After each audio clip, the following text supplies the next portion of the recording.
Nesse quadro, CNN Money e CNN Brasil se tornam uma coisa só, os irmãos. Lucinda Pinto já está por aqui comigo para a gente olhar para os destaques do mercado.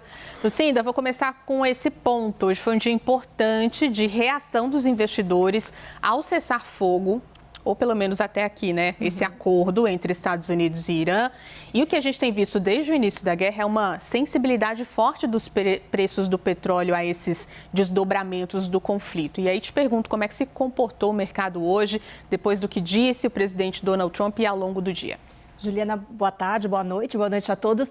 Embora tenha muitas dúvidas, muitas incertezas, como a Rita Mundim acabou de descrever aqui, os mercados reagiram com um alívio imenso. O petróleo caiu com a maior intensidade desde a pandemia, para a gente ter uma ideia.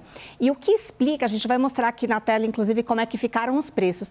E o que explica essa reação, embora haja tantas dúvidas, embora haja aí sinais de até que essa trégua já foi, de alguma forma, burlada, porque, no fim das contas, tem um entendimento, e acho que isso ficou muito claro entre ontem e hoje, de que os Estados Unidos estão com muita pressa para resolver esse conflito. Eles não têm condição de carregar essa situação por muito tempo, por questões econômicas, políticas.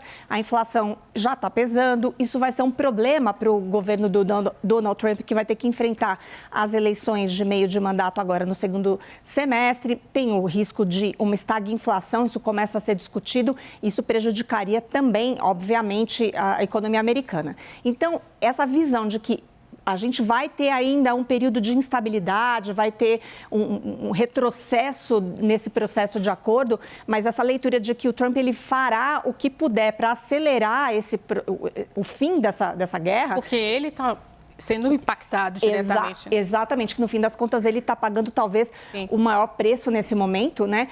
Tanto economicamente como politicamente. Então, é por conta disso que o mercado reagiu de uma forma bastante intensa.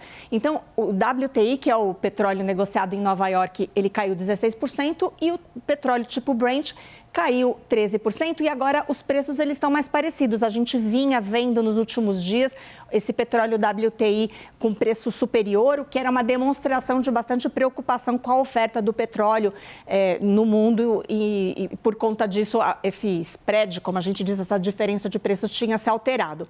E a gente vê aqui na próxima tela como foi o comportamento do petróleo aí desde o início da guerra. Olha, ele disparou, ele tinha chegado ali a acima de 115 dólares e caiu então de ontem para hoje aí para casa dos 94 dólares. Então o que dá para dizer é que o mercado está tirando um pouco do prêmio de risco, vamos chamar assim, daquela gordura que os ativos passaram a incorporar por conta da guerra. E tem uma questão que é o seguinte: os mercados, inclusive no Brasil, eles não estavam considerando essa possibilidade do fim do conflito de fato tão cedo.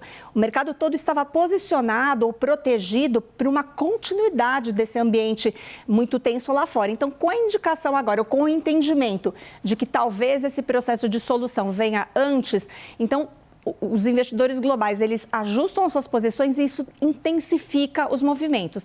Então, é como se todo mundo saísse de uma vez só por uma porta. Então, isso acaba dando uma potência maior aos movimentos. Agora, esse número aqui, né, que de fevereiro para abril, né, ainda que a gente tenha uma variação, né, hoje para menos, é muito diferente, né? E é uma boa que a guerra fez. É isso mesmo, Juliana. E, na verdade, os economistas não acham que vamos voltar para lá, por causa de porque a infraestrutura de muitos países, né, ali na região foi destruída, porque você teve uma desorganização em cadeias produtivas em várias regiões. Então, tudo isso vai manter provavelmente o petróleo acima ali dos 72 dólares. Pode voltar para 80 dólares? Esse é um cenário bastante considerado, mas vai demorar um tempo. Por isso, também é muito provável que esse efeito inflacionário que a Rita Mundim falava agora, de fato, ele seja percebido mesmo que a situação se normalize ou que esse conflito cesse de fato aí nos próximos dias, nas próximas semanas. E aqui, Juliana, esse ambiente todo provocou realmente uma reação super positiva dos mercados que a gente vai ver agora. O Ibovespa renovou um recorde, isso mesmo com a queda da ação da Petrobras. por causa da queda do preço do petróleo. Petrobras caiu, invertendo o movimento que a gente vinha assistindo, e a Petrobras tem um peso muito grande no Ibovespa, mas mesmo assim outras ações conseguiram ganhar fôlego e o Ibovespa fechou em alta importante. A gente vai ver aqui na próxima tela.